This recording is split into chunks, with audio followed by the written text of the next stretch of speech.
Hello, darlings. You've all heard of Marilyn Monroe. Some of you know Bridget Bardot. Well, now it's time for the Cognac Show. I said Cognac, ooh, ooh. I said Cognac, ooh, ooh, ooh. I'm your bubbly blonde, fabulously dressed to impress.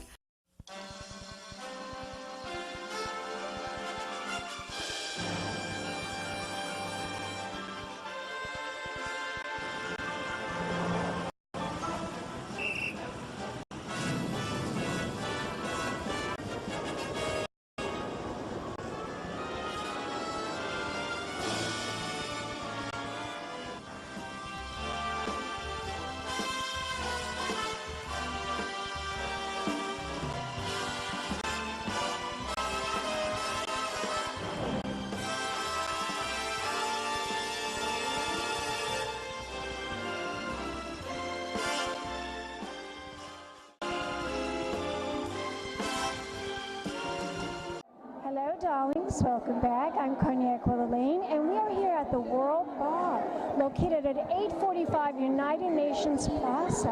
And Mr. Trump is upstairs firing somebody, but we're downstairs having pink champagne. And I'm here with the actor who is on this issue of Cognac's Corner magazine for our summer issue. He's on the cover. He's a very famous actor. And now he's going to be starring in some wonderful new films. And he's also working on opening up another branch to T2 Entertainment. Yes. Right here in New York City. Right here in Manhattan. Fabulous. So how does it feel to be on the cover of Cognac's Corner magazine? It didn't seem real. It seemed surreal when I actually saw it. And then when I saw it, I felt like I was looking at somebody else. Now you're on a cover, and this is a big party in your honor because it's the launch of a magazine. And of course, it's also about a charity as well that we're going to have. Some of the proceeds are going towards a charity. But I want you to tell my audience what really inspired you to become an actor? What made you want to pursue it? Where did it all start? Well, when I was very young, I was always interested in what they call classic Hollywood film, old black and white films. I always had an interest, even when I remember 7, 8 years old. I had an interest. I knew the actors, I knew the actresses, and I always had this inclination to that style of film, as opposed to more modern films, current films. So I just always had this interest in film since I was very young. The first movie you ever saw? The first film I ever saw, I want to say The Wizard of Oz. Probably that was the first one. First movie. The Wizard of Oz, probably, do you remember March of the Wooden Soldiers with Laurel and Hardy? Yes, of course I remember them, of course. They used to play that every holiday.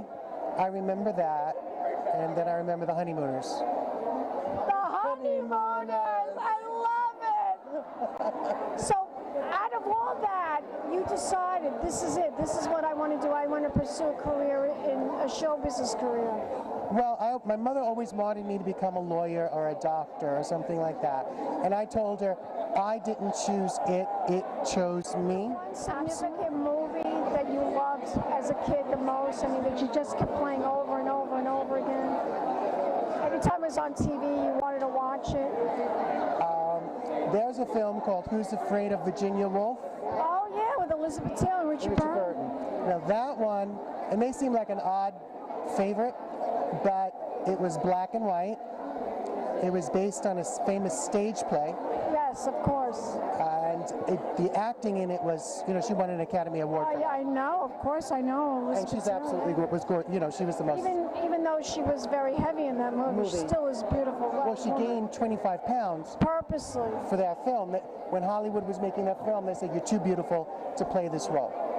So she purposely submerged her beauty, which was, legendary at that point. Right, to get into character. To get into character, and she became the role of Martha, which on Broadway, I think, was played by Uta Hagen. Uta Hagen. Who we both studied under. Yes. Right. Uta This Hagen famous acting school. teacher, Yes. HB Studios here in Manhattan. So we studied under Uta Hagen and Herbert Burkhoff here in Manhattan. So I just found that a little bit of a coincidence that my teacher played that role on Broadway, and then that was my favorite film. Of course, when I was a child, I didn't know who Uta Hagen was. Of course not. I didn't know who she was until I got older. So you became an adult and you pursued this career that Yes. you have such a passion for. Yeah, and then studying under her, she's Students, get rid of the cell phones. Yes, I have. No texting. No, I have a little rule in my classroom. I have a basket outside the door, and every cell phone goes in the basket, and there's no texting and there's no phone calling during a class. There's nothing so important that you need to text or make a phone call during the class. Absolutely, and there's so many young people today, they just do not know how to compose. You teach your students eye contact, I would think. Yes, eye contact is very significant also. These are all tools that young people today don't know and don't utilize. And I don't know if it's technology, I don't know if it's just the way things are today, but I think that if they want, I always tell them, if you want to be a successful stage actor, then you've really got to learn the basics. And Absolutely. Now you're getting ready to make a very exciting film. Tell my audience, this is a film that you're very passionate about. which one? The Unfinished Symphony. Oh, Unfinished Symphony, yes. Unfinished Symphony was co-written with Rich Satura, who's also the director, very talented, and it's a Psychological thriller, sophisticated, stylish psychological thriller. yeah, very stylish, very chic. I'm pushing for it to be in black and white, but I don't know. It may, because a lot of it takes place in the courtroom, and then the story is told in flashback on the witness stand, kind of like those old Alfred Hitchcock films, and like Witness for the Prosecution, and there's a bunch of other ones that Alfred Hitchcock made that have this suspense to them. And I think that it's all in the script, the relationship between the actors. It's very important.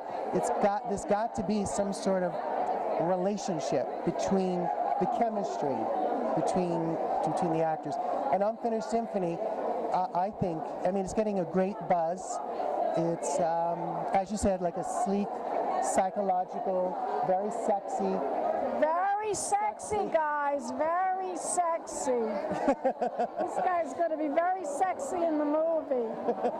But not to change the subject, but this switch now from performing and acting, and now you're teaching.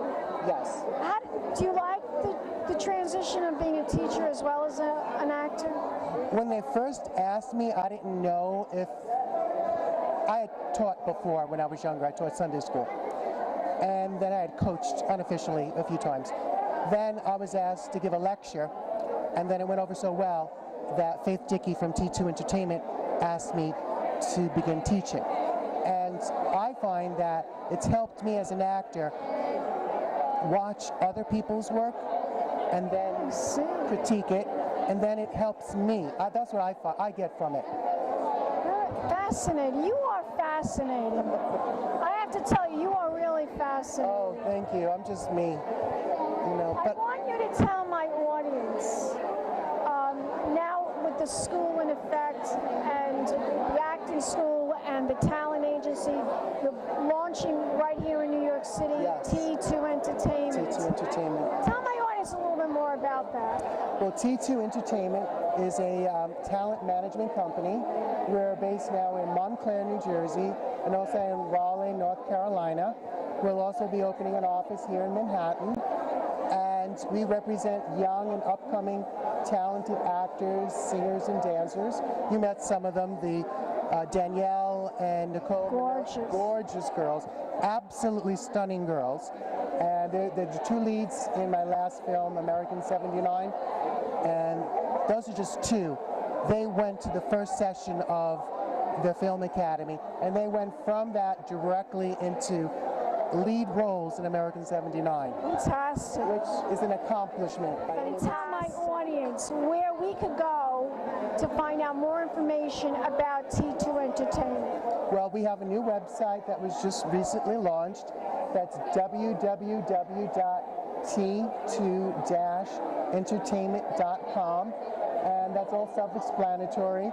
It's got all of the classes, it's got all of the background of the different staff, it's got the core curriculum of the school.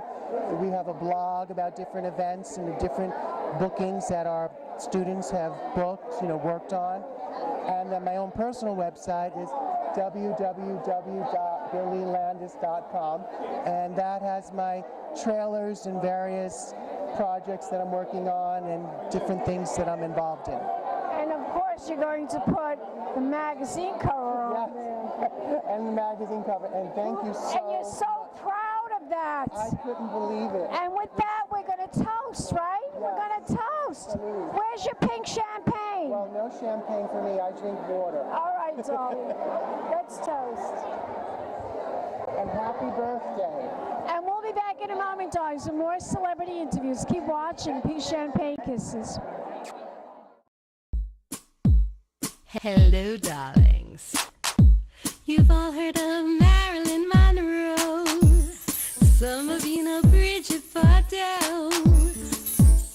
Well, now it's time for the Cognac show. I said Cognac, ooh, ooh. I said Cognac, ooh, ooh, ooh. I'm a bubbly blonde, fabulously dressed to impress.